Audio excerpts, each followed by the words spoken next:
and Ole to you. Now, I'm too excited to even say hello today because I want to be the first person to tell you guys about something very cool and very different. Yeah, you know you can trust Ole to show you all the new stuff that's out there. What's it about, Caitlin? It is Formula One in schools. What? Well, school teams get to design, build and drive an F1 car against each other and other school teams. And we went down to Newtown to have a look at the final drag racing action.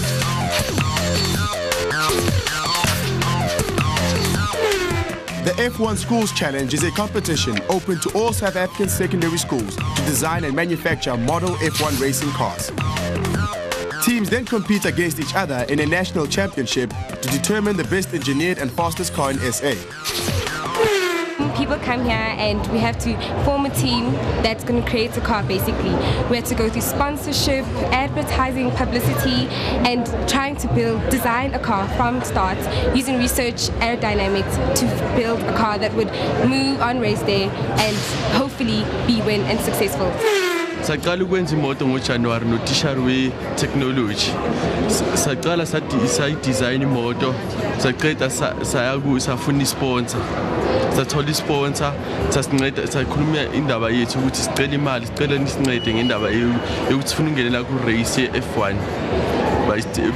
Bavuma bese saqala ukudesign imoto yethu. Sayiqeda bese sayihambisa bayoyi-manufacture. Bese sayaqeda sayibuyisa sayilungisa sayipeyinta saqeda. The first step was to come up with an idea for a design and use computer software to ensure the product could be produced in 3D. It was easy to design this car because it came into my mind and my best friend who is in that other team helped me to design this car. I come from the school called Tertiary King Learning Academy, which is in Tembisa in Hospital View.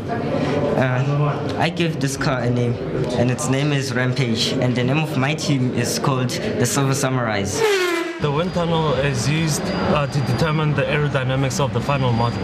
It's used to see if the final model can resist against turbulence or any interference that could cause loss of speed in the car. We actually had three. The first ones had a lot of turbulence. Then we found out that if you actually made the back much bigger than the front, there was less turbulence.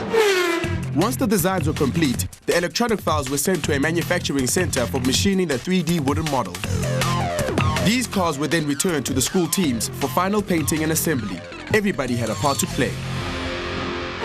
Basically, it was Tyrone's idea to call ourselves Team Flash. He came up with the idea that it's fast like a shadow, and we just thought it was kind of catchy that our name should stand for something. Then myself and Robbie were very skilled at the program Solid Edge, which is the program that we use for designing. Sean is very skilled over the telephone and getting people to do his way. Our friend Laurie here, he sands the car, he's good at the manufacturing process, all of that kind of stuff. He sprays accurately, very nice job.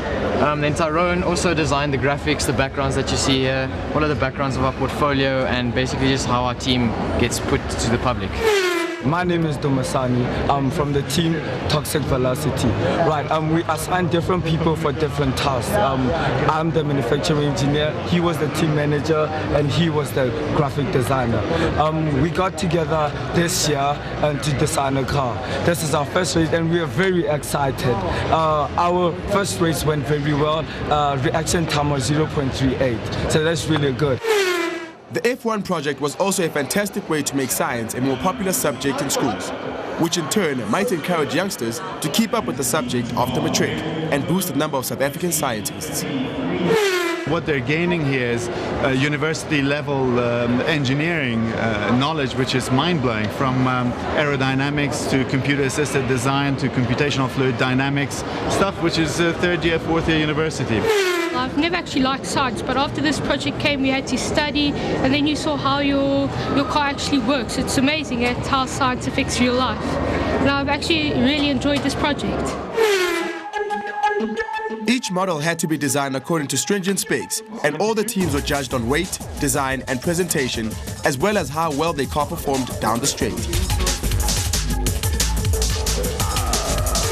racing obviously is the part that generates all the work that goes into the background, and we have to make it as fair as possible. Each car is powered by an identical carbon dioxide gas cylinder. They have 8 grams of carbon dioxide inside of them.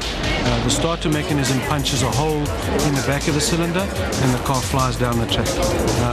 Just to give you an idea of what sort of speeds are possible, we have had speeds up to about 150 kilometers an hour when they go through the end gate. And it varies greatly depending on the design of the actual car.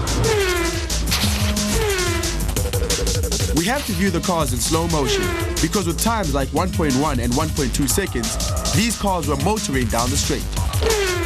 Congrats to Team Throttle, who came third, and to St. Albans, who clocked the fastest time.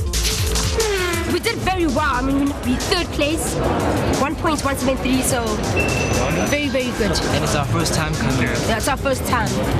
Well, we feel really great. I mean, we worked really hard on the car and we're very happy that it performed. There are about 40 teams, I think. And our time was 1.147 and our reaction time was 0.036.